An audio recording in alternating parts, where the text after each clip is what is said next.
قد خلت من قبلكم سنن فسيروا في الأرض فانظروا كيف كان عاقبة المكذبين۔ السلام علیکم ورحمۃ اللہ وبرکاتہ۔ پارہ نمبر 20۔ نحمدہ ونصلی علی رسولہ الکریم، اما بعد فاعوذ باللہ من الشیطان الرجیم۔ رب اشرح لی صدری ویسر لی امری واحلل عقدۃ من لسانی یفقہوا قولی۔ پارے کے آغاز میں کچھ سوالات ہیں جس کا مقصد انسان کے شعور کو بیدار کرنا، اور ہر انسان اپنی اصل کے اعتبار سے، اپنی طبیعت کے اعتبار سے اللہ کو ایک مانتا بھی ہے اور پہچانتا بھی ہے، لیکن وقت اور معاشرے کے اثر میں آنے کی وجہ سے بعض دفعہ لوگ ان باتوں کو پیچھے ڈال دیتے ہیں جو اللہ سبحانہ تعالیٰ کا حکم ہوتا ہے۔ ان آیتوں میں اللہ تعالیٰ کی پہچان اور اس کی معرفت ہے، اور خاص طور پہ یہ دعا کہ اَمَّن یُجِیبُ الْمُضْطَرَّ اِذَا دَعَاهُ، کون ہے جو مضطر کی دعا کو قبول کرے جبکہ وہ پکارے۔ میرے آپ کے لیے یہ باتیں قابل غور ہیں کہ اللہ کے ہوتے ہوئے ایک ایمان والے کو کسی کی ضرورت نہیں رہتی۔ ایک ایمان والا اچھے دنوں میں بھی اللہ تعالیٰ سے تعلق رکھتا ہے، اور جب کبھی مشکلات آ جائیں تو بھی ایسا ہی کرے گا، اور یہ سوال اٹھا کے جواب دینا آج کا ماڈرن طریقہ تعلیم بھی ہے۔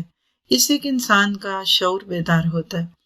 پھر آیت نمبر 26 میں بل ادارک علم فی الآخرہ کہہ کر شعور دلایا گیا کہ آخرت کا علم تو بالکل پیچھے پڑ گیا اور دنیا کے علم میں کھو گئے۔ آج دیکھیے تو اکثریت کی یہی حالت ہے کہ وہ اللہ کے دین کے علم کو ہمیشہ ڈالتے رہتے ہیں، اچھا سیکھیں گے، اچھا کریں گے، چلے نماز تو آئی گئی ہے، چلے نماز تو پڑھتے ہیں، لیکن اس کے بعد جو چیزیں انسان کی ضرورت کی ہوتی ہیں اس کو نہیں لے پاتے۔ پھر اس کے بعد ان کے کچھ سوال جواب ہیں جو قیامت کے آنے کے بارے میں تھے۔ اللہ سبحانہ تعالیٰ آیت نمبر 80 میں فرماتے ہیں کہ آپ مردوں کو نہیں سنوا سکتے اور نہ بہروں کو جبکہ وہ خود منہ پھیر جائیں۔ اس سے پتہ چلتا ہے کہ کوئی دوسرا بندہ ہدایت نہیں دے سکتا کسی بھی انسان کو جب تک کہ خود اس کے اپنے دل میں ہدایت کی طلب نہ ہو۔ ہدایت کا تعلق طلب سے ہے۔ جیسے بچے کو بھوک ہوتی ہے نا تو کچھ بھی رکھو کھا لے گا، طلب نہیں ہوتی نا تو اچھی سے اچھی چیز کو پیچھے کرتا ہے۔ پھر آیت 82 میں دعوت العرض کی بات ہے۔ قیامت کے قریب جب لوگ دین کی دعوت دینا چھوڑ دیں گے، اللہ تعالیٰ اس جانور کو نکالے گا، اور روایات سے پتہ چلتا ہے کہ اس وقت جو لوگوں کو یہ بات کہہ رہا ہوگا کہ اَنَّ النَّاسَ كَانُوا بِآيَاتِنَا لَا يُوقِنُونَ، لوگ تو نشانیوں کا یقین ہی نہیں رکھتے تھے۔ میری یا آپ کی ضرورت نہیں ہے اللہ کو، اللہ اپنے دین کا کام جانوروں سے بھی لے سکتا ہے۔ اگر آج میں اور آپ کچھ کریں گے تو اس کا فائدہ مجھے ہی ہوگا۔ پھر آتی ان کے آنے جانے کے بعد قیامت کی جھلکیاں جس میں پہاڑوں کے چلنے کی بات ہے۔ ذرا سوچیے کتنا بڑا دھماکہ ہوگا کہ پہاڑ اپنی جگہ سے چل پڑے تو انسان کا کیا حال ہوگا۔ اور آیت 89 اور 90 آیت تدبر بھی ہے۔ من جاء بالحسنۃ فلہ خیر منہا، میں اور آپ سوچیں، یعنی کہ اچھے کام کر کے میں سوچتی ہوں کہ یہ میرے ہی لیے، اور قیامت کے دن بے خوف ہوں گے، پیس ہوگا، امن ہوگا، ٹینشن فری زندگی ہوگی، سٹریس لیس ہوگی، اور اس کے برعکس جو برے کام کریں گے ان کو جہنم میں اندھے منہ گرا دیا جائے گا اور کہا جائے گا یہی ہے جو تم عمل کرتے تھے اس کی جزا۔ میرے اور آپ کے لیے سوچنے کا نقطہ ہے کہ کیا واقعی ہم چاہتے ہیں کہ ہماری دنیا کی طرح آخرت بھی پرامن ہو، تو اس کے لیے پھر زیادہ سے زیادہ نیکیاں کرنی ہیں۔ دن رمضان کے تیزی سے گزرتے جا رہے ہیں، ایسا نہ ہو کہ ابھی پوسٹ پون نیکیاں ہوں اور عید کا چاند نظر آ جائے۔ کبھی بھی نیکی کریں گے فائدہ تو ہوگا، لیکن سیل تو باہر پھر ختم ہو جائے گی۔ اس کے بعد سورۃ قصص ہے جس کو دوسرے لفظوں میں آپ کہہ سکتے ہیں کہ موسیٰ علیہ السلام کی سیرت ہے۔ پورے قرآن پاک میں حضرت موسیٰ کا قصہ بہت افات ہے، بلکہ سب سے زیادہ انہی کا تذکرہ ہے، لیکن سورۃ قصص میں ترتیب کے ساتھ ہے، بچپن سے لے کر جوانی اور اس کے بعد مشن کی تکمیل۔ اس کو پڑھتے ہوئے محسوس ہوتا ہے کہ جیسے آپ اپنی آنکھوں سے کچھ دیکھتے ہیں۔ اس میں موسیٰ علیہ السلام کی زندگی میں 4 عورتوں کا کردار بھی دکھے گا۔ سب سے پہلے ماں کا کردار آیت 7 میں کہ کس طرح اس ماں نے صبر کیا، اللہ کے وعدوں پہ یقین کیا اور بچے کو دریا میں ڈال دیا۔ آج میں اور آپ اپنے اوپر لے کر سوچیں، دودھ پیتے بچے کو اللہ کا حکم سمجھتے ہوئے کیا ہم دریا کے سپرد کر سکتے ہیں؟ آج تو ہم اللہ کے دین کے سپرد نہیں کرتے کہ نہیں ہمارے بچے دنیا کی دوڑ میں پیچھے رہ جائیں گے۔ تو امتحان بڑا سخت تھا۔ پھر اس کے بعد آپ دیکھیے امرات و فرعون کا کردار بھی ہے کہ جس نے موسیٰ علیہ السلام کو دریا سے نکلوایا کہ کوئی بات نہیں شاید ہم اس سے فائدہ لیں، اور موسیٰ کی ماں کی گھبراہٹوں کا ذکر ہے کہ جب ایک ماں اللہ کے اوپر نظریں لگاتے ہوئے اپنے بچے کو اللہ کے حکموں کے مطابق ڈھالتی ہے تو پھر اللہ اس کے لیے راستے بھی خوبصورت بنا دیتا ہے۔ پھر اس کے بعد تیسرا کردار موسیٰ علیہ السلام کی بہن کا، جس نے فرعون کو خبر دی تھی کہ اگر آپ اس کو کسی اور عورت سے دودھ پلوا لے تو شاید یہ دودھ پی لے۔ تو اس سے پتہ چلتا ہے کہ ہر بڑے انسان کی زندگی میں ایک عورت ہے۔ آگے جا کے ہم دیکھیں گے موسیٰ کی بیوی کا کردار ہے۔ حقیقت ہے کہ عورت بڑی پر اثر چیز ہے، اللہ نے اس کو مردوں کے لیے بہت مؤثر رکھا ہے۔ تو ہمیں دعا کرنی ہے اپنے لیے بھی، اور کوشش بھی کرنی ہے کہ ہم اپنے قریب کے مردوں کے لیے نیکیوں کا ذریعہ بنے، نہ کہ ان کو نیکیوں سے دور کرنے کا ذریعہ بنے۔ اور یہی دعا مردوں کو بھی کرنی ہے کہ ہم اپنی گھر والیوں، بیویاں ہیں یا بہنیں ہیں یا مائیں یا بیٹیاں، ان کو زیادہ سے زیادہ نیکیاں کرنے پہ مائل کریں، نہ کہ جو نیکیاں وہ کر رہے ہیں اس کو بھی ہم روکنے کا ذریعہ بنے۔ پھر موسیٰ علیہ السلام کی جوانی کے کچھ واقعات جس میں قتل خطا ہوا، اور موسیٰ علیہ السلام نے تو نیکی کرنی چاہیے، تعاون علی البر، لیکن وہ ان کے لیے الٹا نقصان کا ذریعہ بنتا ہوا دکھتا ہے، لیکن اصل میں یہی نقصان بعد میں ایک بہت بڑی خیر کا ذریعہ بنتا ہے۔ لیکن ایک اچھے ایمان والے کی طرح موسیٰ اس غلطی سے کیے ہوئے معاملے کو بھی اپنی ہی طرف لے کر رب انی ظلمت نفسی فاغفر لی کہتے ہیں۔ کیا پتہ چلا کہ اگر خطا سے بھی ہو جائے تو کہیں کہ میرا ہی قصور ہے۔ کہا یہ کہنا ہر گناہ، ہر غلطی پہ، ہر کمی بیشی پہ فلاں کا قصور، شوہر نہیں مانتے، بچے نہیں مانتے، بیوی نہیں مانتی، تو یہ ایک ایمان والے کا رویہ نہیں ہو سکتا۔ پھر اس کے بعد موسیٰ علیہ السلام کی زندگی کا دوسرا دور شروع ہوتا ہے۔ آیت نمبر 23 سے پڑھتے ہوئے ایسے محسوس ہوتا ہے کہ اس سے پیچھے مکی دور تھا آپ کا، نبی صلی اللہ علیہ وسلم کا، جس میں آپ دوسروں کی خدمت کرتے ہوئے دکھتے ہیں اور بہت آپ کا اعلی اخلاق بھی ہے۔ آپ کی ہجرت مدین کی طرف ہے، تو نبی صلی اللہ علیہ وسلم کی ہجرت مدینہ میں تھی، اور یہ واقعات سنا کر آپ کو بھی ذہنی طور پہ تیار کیا جاتا تھا کہ انبیاء کرام کی زندگیوں میں بہت سارے حالات ہیں۔ مدین میں آ کر بھی موسیٰ علیہ السلام نے اپنا کردار نہیں بدلا اور وہاں بھی لوگوں کی مدد کرتے رہے۔ ایسا لگتا ہے کہ موسیٰ علیہ السلام کے دل میں لوگوں کا درد بھرا ہوا تھا، کیسے وہ بغیر کسی قیمت کے اور بغیر کسی راہ و رسم بڑھائے ان لڑکیوں کی مدد کی، بکریوں کو پانی پلانے میں۔ بھوکے بھی تھے، پیاسے بھی تھے، روٹی کپڑا مکان کچھ بھی نہ تھا۔ جب ایسے وقت میں کہ جب سمجھ ہی نہ آئے کیا کریں، تو دعا اللہ نے سکھا دی آیت 24 میں، رب انی لما انزلت الی من خیر فقیر۔ مجھے آپ کو بھی اس پہ عمل کرنا ہے۔ جب یہ سمجھ ہی نہ آئے کہ کیا مانگو اور کیا نہ مانگو، تو بس یہ کہہ دیجئے کہ میرے مالک مجھے تجھ سے سب کچھ ہی چاہیے۔ اور آپ دیکھیے کہ اس دعا کی برکتوں سے موسیٰ کو سب کچھ مل گیا، شادی بھی ہو گئی، جاب بھی مل گئی، رہنے کا ٹھکانہ بھی مل گیا۔ تو نظریں اللہ پہ ہوں تو لوگوں سے زیادہ مانگنا نہیں پڑتا۔ پھر حضرت موسیٰ کے نکاح کی بات میں بہت سبق ہے۔ کتنے آسانی سے حضرت شعیب نے اپنی بیٹی کا نکاح کر دیا۔ وہ کون سے شعیب تھے، اس سے چھوڑ دیجئے، لیکن آج ہم نے شادیوں کو مشکل بھی کر دیا، مہنگا بھی کر دیا، بلکہ امپاسبل کر دیا۔ نہ موسیٰ کا ویزا پوچھا، بلکہ قتل کا الزام تک ایک شخص پہ، لیکن شرافت دیکھی، خدمت خلق دیکھی، باحیا ہونا دیکھا، تو نہ صرف یہ کہ جواب دے دی بلکہ ان کا نکاح کر دیا۔ تو دعا کیجیے کہ آج بھی شادیاں اتنی ہی آسان ہوں کہ لمبی چوڑی باتیں پوچھنے کی بجائے دین، شرافت، ایمانداری، اخلاق کو دیکھیں اور اس کے بعد باقی معاملے اللہ پہ ڈال دیں۔ پھر موسیٰ علیہ السلام نے شرطیں پوری کی اور 10 سال کے بعد بیوی کو لیتے ہوئے جا رہے آیت 29 سے آگے کہ یہ ایک اور سفر ہے موسیٰ کا۔ یہاں موسیٰ علیہ السلام کا کردار ایک ذمہ دار شوہر کا ہے کہ کیسے اپنی بیوی کی ٹیک کیئر کر رہے ہیں۔ یہ نہیں کہا کہ بیگم آپ جائیے میں ادھر بیٹھتا ہوں۔ تو آج عورتوں نے مردوں کی اور مردوں نے بعض دفعہ عورتوں کی ڈیوٹیاں لے لی۔ مرد تو گھروں میں کام کر کے خوش ہوتے ہیں، اور عورتیں رات کو 12 بجے بھی اگر نکلنا پڑے، 10 بجے بھی دودھ ختم ہو جائے تو عورتیں ہی جاتی ہیں۔ یہ درست طریقہ زندگی نہیں، یہ فطرت سے ہٹی ہوئی چیز ہے۔ مجبوری اور بات ہوتی ہے، دن میں اگر کسی وقت میں ہسبینڈ جاب کر رہے ہیں تو میاں بچوں کو اسکول لے جانا، مسجد لے جانا چھوڑ دے، اٹس اوکے، لیکن ایک عورت کو بالکل ہی مرد کی ساری ذمہ داریاں لے کر اس کو اپنی ذمہ داری سے فارغ نہیں کرنا چاہیے۔ پھر اس کے بعد موسیٰ اور فرعون کا قصہ ہے کہ کس طرح سے سامنا ہوا، اور اللہ تعالیٰ نے نشانیاں بھی دیں اور نرمی سے بات کرنے کی دعوت دی، اور ہارون علیہ السلام کو نبوت ملی موسیٰ کے کہنے پہ۔ یہاں پتہ چلتا ہے کہ اگر آپ کو دین کی کوئی خیر ملے تو اپنے بھائی بہنوں کو بھی دیجیے۔ اس میں کوئی تقابل نہیں ہوتا، کوئی بڑائی نہیں ہوتی۔ جب دین کا میسج عام کرنا ہے تو پھر آپ کی میری ذات کچھ نہیں، اصل یہ کہ ہماری کس کوشش سے یا کس طرح کے طریقے کو اختیار کرنے سے زیادہ لوگوں تک بات جا سکتی ہے۔ پھر موسیٰ علیہ السلام کی تبلیغ کے بعد جب فرعون نہ مانا تو اس کے ڈبوئے جانے کا تذکرہ ہوا، کیسے پسی ہوئی قوم کو اللہ نے نجات دی اور ایک بہت بڑی طاقت خود کو سمجھنے والے کو اللہ نے ڈبو دیا۔ یہ بات بھی ہمیں بہت کچھ سکھاتی ہے۔ پھر اس کے بعد موسیٰ علیہ السلام کی زندگی میں تورات آنے والی تھی۔ اللہ تعالیٰ نے اس کے لیے بھی موسیٰ علیہ السلام کو تنہا کیا، طور پر بلا کر کتاب دی۔ اس سے پتہ چلا کہ دین کے کاموں کے لیے خاموشی ضروری ہوتی ہے، فوکس ہونا پڑتا ہے، اور دنیا کے جھمیلوں کو تھوڑا تھوڑا سمیٹ کر کچھ وقت خالص اللہ کے دین کے لیے لگانا چاہیے۔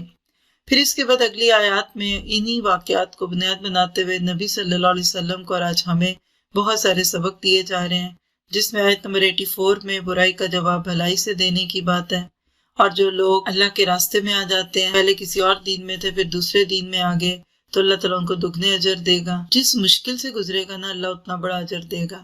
پھر آیت 55 ایمان والوں کا مزاج بتاتی ہے کہ اعراض کرتے ہیں لغویات سے، بیکاریات سے، لوگوں کے ساتھ غلط کاموں میں شریک نہیں ہوتے، صرف خاندان کی خوشی کے نام پہ، سسرال کے دباؤ کے نام پہ، لوگوں کو خوش کرنے کے نام پہ وہ وہاں بیٹھ نہیں جاتے، بلکہ اپنے کام سے کام رکھتے ہیں۔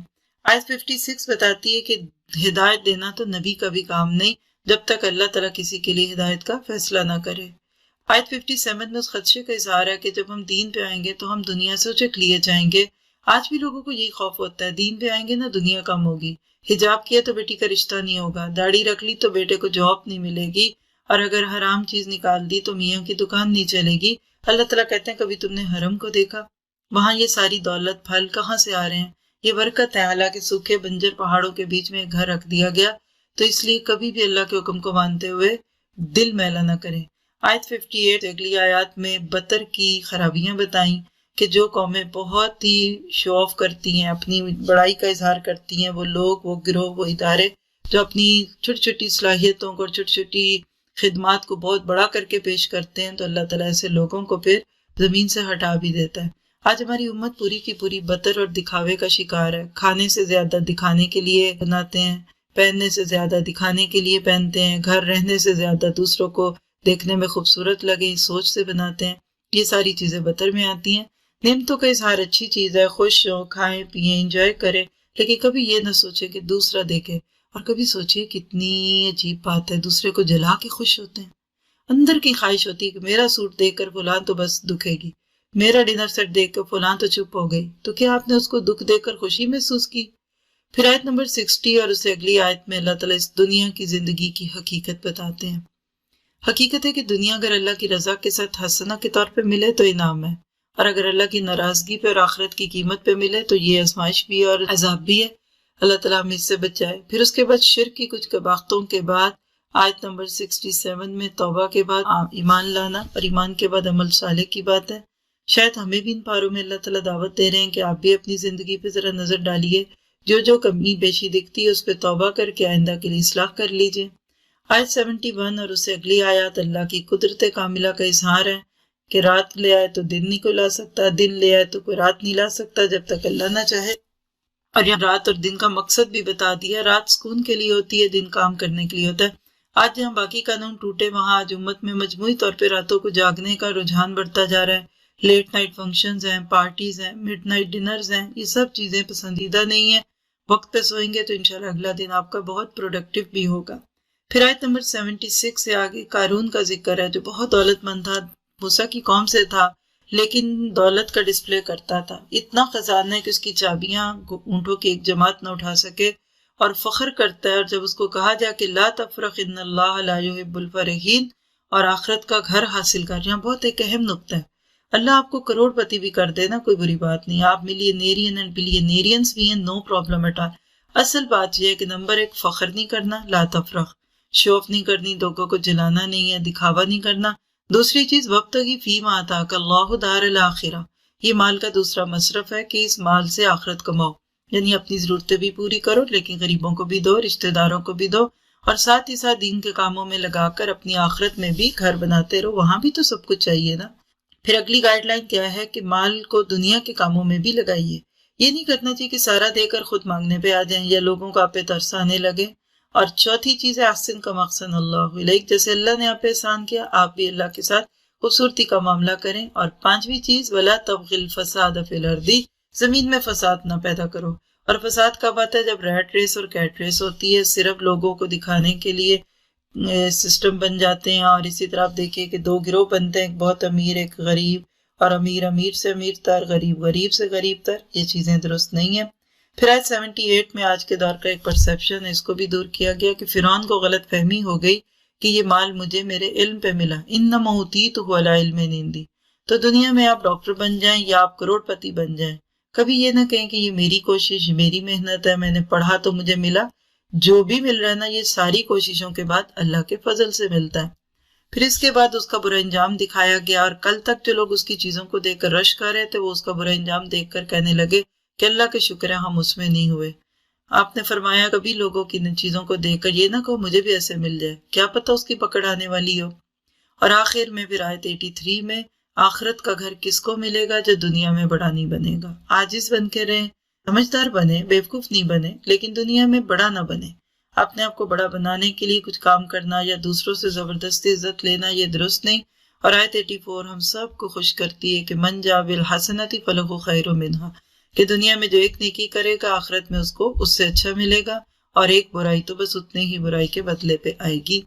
اور آیت 85 میں قرآن کو فرض کر دیا گیا۔ آج میرے آپ کے اوپر بھی یہ قرآن پڑھنا، پڑھانا، اس کو آگے پیش کرنا، اس پہ غور کرنا، اس پہ عمل کرنا، اس کی دعویٰ میں محنت کرنا، یہ فرض ہے۔ اللہ تعالیٰ ہمیں اس کی توفیق دے۔ اور آیت 86 میں بتایا کہ آپ کو تو امید بھی نہیں تھی کہ اتنی پیاری کتاب آپ پہ آئے گی۔ حقیقت ہے کہ ہر صاحب قرآن کو یہی لگتا ہے کہ میں نے تو کبھی سوچا نہیں تھا اس قرآن میں کیا۔ آپ بھی تو 20 پارے سن چکے، آپ کو کیا لگا اس کتاب کو سن کر؟ ابھی تو ایک مختصر سا سفر آپ کے ساتھ چل رہا ہے۔ یقین کریں کہ ہر پارہ جم سے نہیں بھرا ہوا۔ میں تو اتنا سوچ کے بولتی ہوں کہ وقت آگے نہ ہو جائے، ابھی بھی سوچ رہی ہوں کہ چند سیکنڈ اور نہ لگ جائے، لیکن حقیقت ہے کہ اللہ تعالیٰ ہمیں اس کتاب پہ وقت لگانے والا بنائے۔ یہ تھوڑا سا قرآن کو چکھنے کا وقت ہے جو اس وقت میں اور آپ کریں۔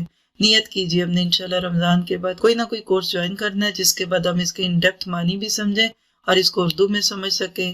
اور سورت کی آخری آیت میں خبر دے دی کہ کل شیء ہالک الا وجہہ، سارے چہرے، ہر چیز ہلاک ہوگی سوائے اللہ کے چہرے کے، اور اس کو کوئی زوال نہیں ہے۔ جو اللہ کے ساتھ لگ جاتا ہے نا پھر وہ بھی زوال سے بچتا ہے۔ پھر آیت سورت عنکبوت، جس کا نام ہی کہہ لیجئے آزمائشوں والی سورت، آزمائشیں، تکلیفیں، پریشانیاں۔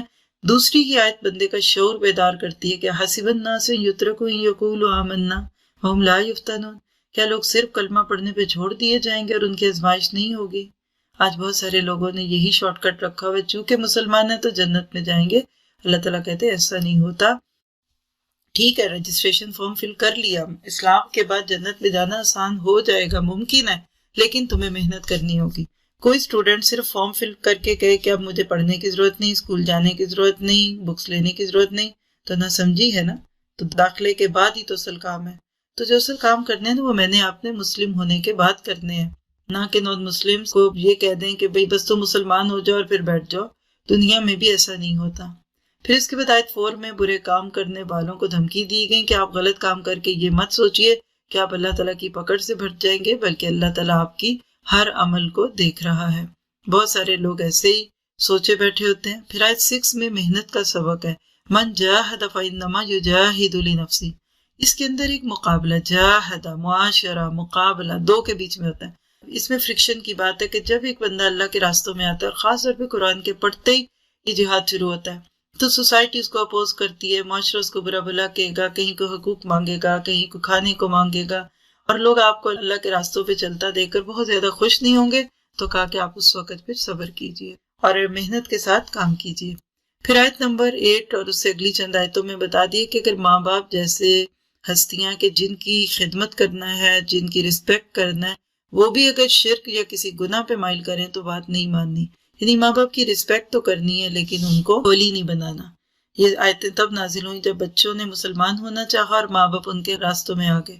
آج بھی پس دفعہ یوتھ کوئی نیکی کا کام کرنا چاہتی ہے، قرآن سنتی ہیں بچیاں، ان کے دل میں موٹیویشن آتا ہے تو ان کی مائیں ان کو ڈرانے دھمکانے لگ جاتی ہیں۔ تو ایسے وقت میں کسی کے ساتھ بھی معاملہ ہو تو ایک اصول یاد رکھیے، لا طاعۃ لمخلوق فی معصیۃ الخالق، جس میں خالق کی نافرمانی ہے اس میں مخلوق کی بات نہیں سننی۔ پھر اس کے بعد آیت نمبر 9 میں اس منافق کا تذکرہ ہے کہ جس کو دین کے راستے میں ذرا سی مشکل آ جائے تو ایسے لگتا ہے کہ عذاب پڑ گیا، یعنی باتیں نہیں سن سکتا، دین کے لیے کوئی بات سننا محال لگ جاتا ہے۔ اور آیت نمبر 12 میں پتہ چلتا ہے کہ کچھ لوگ دنیا میں آپ کو یہ دھوکہ ضرور دیں گے کہ آپ ہماری خوشی کے لیے گناہ کر لیں، ہم قیامت کے دن آپ کے گناہ کا بوجھ اٹھا لیں گے۔ اللہ تعالیٰ کا فیصلہ کیا ہے؟ وَمَا هُمْ بِحَامِلِينَ مِنْ خَطَايَاهُمْ، ان میں سے کوئی بھی نہیں اٹھانے والا آپ کی میری خطاؤں کو، بلکہ یہ اپنے ساتھ دوسروں کے بوجھ بھی اٹھائیں گے۔ اس کے بعد بس پارے کے انت تک قوموں کا تذکرہ، جس میں یہی پتہ چلتا ہے کہ انبیاء کرام نے دعوت کا حق ادا کیا اور قوموں نے جھٹلانے کا حق ادا کیا۔ دونوں چیزیں ساتھ ساتھ چلتی ہیں۔ آج بھی ایسے ہی ہوگا کہ جو بھی نکلے گا اس کو باتیں تو سننی ہی پڑیں گی، اور ایسے لوگوں کو پھر کیا خبر۔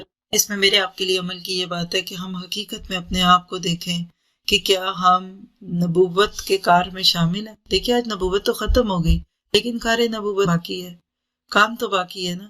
تو اللہ تعالیٰ مجھے آپ کو اس کے کرنے کی توفیق دے۔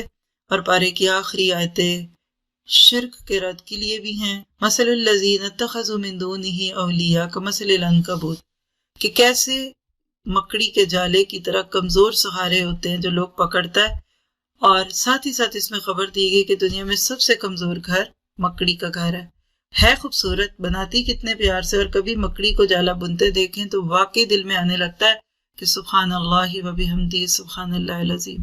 تو سبق یہی دیا کہ آپ کو مجھے کہ ظاہر دنیا میں کفر شر پھیلا ہوا بھی کیوں نہ دکھے، لیکن یہ صرف مکڑی کا جال ہے، مضبوط ہاتھوں سے اس کو ہٹا دو، اور اللہ تعالیٰ مجھے آپ کو توفیق دے کہ ہم کفر کے جالوں کو ختم کریں، بے دینی کے جالوں کو ختم کریں، اور لوگوں کو اپنے آپ کو اسلام کے اوپر رکھے۔ تو اللہ تعالیٰ نے مجھے آپ کو یہ بارہ پڑھنے کی توفیق دی۔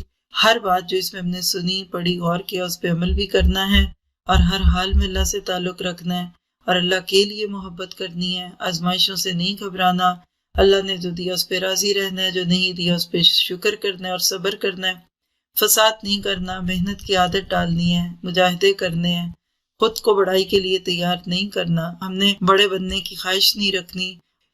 اس بارے کی آیت تدبر سورۃ نمل آیت 89 اور 90 ہے، جو ہم سب کو یہ سوچنے پہ مائل کرتی ہے کہ قیامت کے دن کا امن اور چین اس کو ملے گا جو دنیا میں نیکیاں کرے گا اور نیکیاں لے کر آئے گا۔ اللہ تعالیٰ میں عمل کی توفیق دے۔ سبحانک اللہم و بحمدک اشہد ان لا الہ الا انت استغفرک و اتوب الیک۔ السلام علیکم۔